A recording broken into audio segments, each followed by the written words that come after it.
Mangal Maitri 10th class. Welcome to today's class. Children, today we will revise the chapter quadratic equations. So children, first of all I am taking an example to explain and recall all those things. Here is the question of topic nature of the roots. So let us see. This is question number 2 of exercise 4.4 from your NCERT book. So question is find the value of k for which the equation 2x square plus kx plus 3 equals to 0 has two equal roots. Children, we are given a quadratic equation 2x square plus kx plus 3 equals to 0.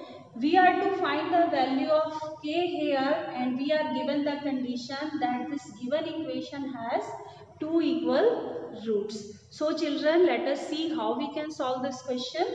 Children, as you know, the general form of quadratic equation is ax square plus bx plus c equals to 0. If we compare this general form with this given equation, then the value of a, which is the coefficient of x square, it becomes 2. So the value of a is 2 and value of b, which is the coefficient of x, it becomes k. So b equals to k and the constant term which is here 3. So c equals to k. So in this way we can find the values of a, b, c here.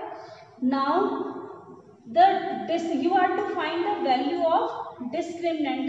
The formula of discriminant, as you know, d equals to b square minus 4ac. So you are to find the value of discriminant to find the nature of the roots.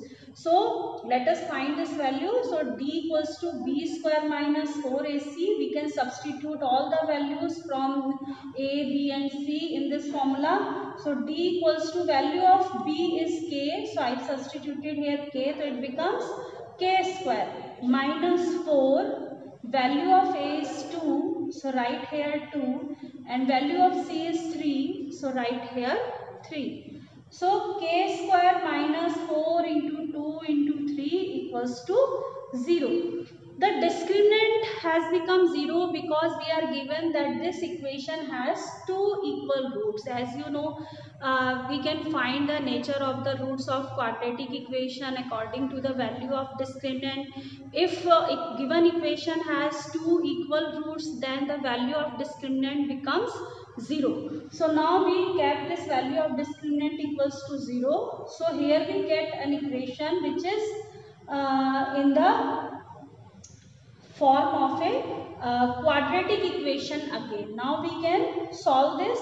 So k square and minus 4 to the 8 3 the 24. So it becomes k square minus 24 equals to 0. Now in order to find the value of k, we can take this minus 24 to the right side. Then this minus 24 will become plus 24. Then k square equals to 24 here we get. And now to find the value of k, we can take the square root on both sides. So when we take the square root on both sides, then k square becomes k and this 24, if I take the square root, it becomes plus minus root 24. Now children, this 24, you can factorize this 24 as 4 into 6, and as you know the square root of 4 is 2, then we can further write it, the value of k is plus minus 2 root 6 because the square root of 4 is 2. So here is our final value of k, which is plus minus 2 root 6. It means that k can have positive 2 root 6 and minus 2 root 6, the two values here. As this equation is in quadratic form of k, then there must be two values of k here. So we have got our two values, one is positive and another one is negative. So children, this is the required solution of this given problem. You can solve similar questions in the same way. So children, keep on practicing at your home. Thank you.